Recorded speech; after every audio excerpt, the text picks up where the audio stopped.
Assalamualaikum warahmatullahi wabarakatuh. Perkenalkan, nama saya Reni dari Prodi Agribisnis semester 6 dengan NIM 091058092133.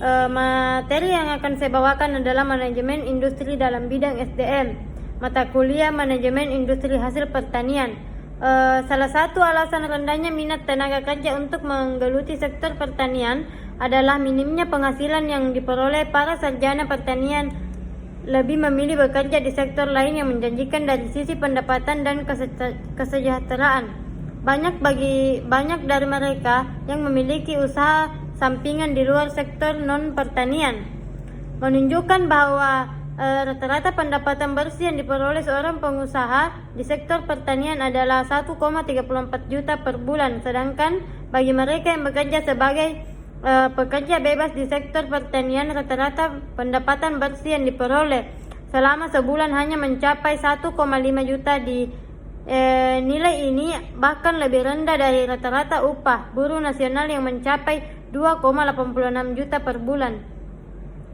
Rendahnya indeks ketahanan pangan Indonesia tidak lepas dari kualitas sumber daya manusia di bidang pertanian. Untuk menghasilkan petani yang berkualitas dan andal yang bisa melakukan lompatan kemajuan untuk bersaing dan menghasilkan produk pertanian unggulan dan berdaya saing, pemerintah Presiden Joko Widodo melalui Departemen Pertanian merasa perlu adanya pembalikan kualifikasi para petani yang sekarang ini dianggap kurang berpendidikan dan keterampilan menjadi petani yang terdidik, terampil, profesional, dan mampu menerapkan modernisasi pertanian.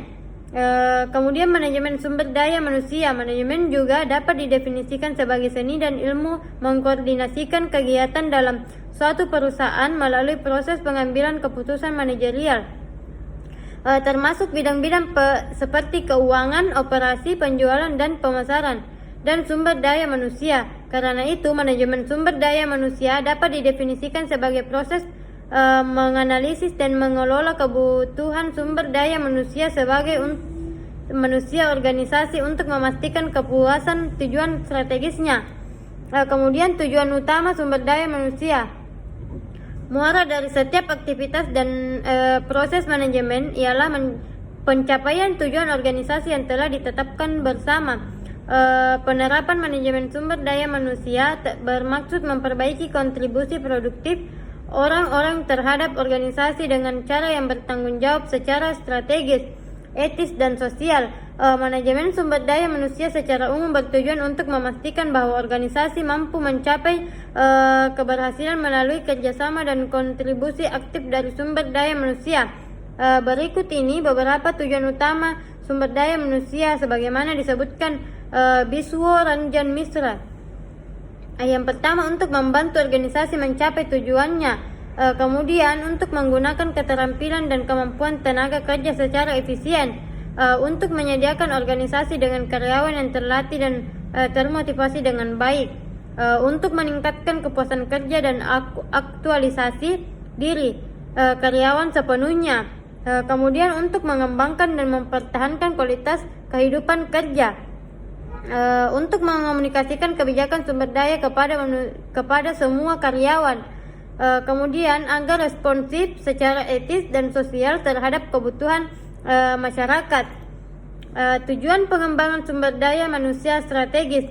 Tujuan mendasar dari pengembangan sumber daya manusia strategis adalah untuk meningkatkan kemampuan sumber daya sesuai dengan keyakinan bahwa sumber daya manusia dari suatu organisasi merupakan sumber utama keunggulan kompetitif. Oleh karena itu, pengembangan sumber daya manusia strategis adalah tentang memastikan bahwa orang-orang berkualitas yang tepat tersedia untuk memenuhi kebutuhan sekarang dan masa depan. Hal ini dicapai dengan menghasilkan kerangka kerja yang komprehensif untuk mengembangkan manusia. Itulah materi yang sempat saya bawakan.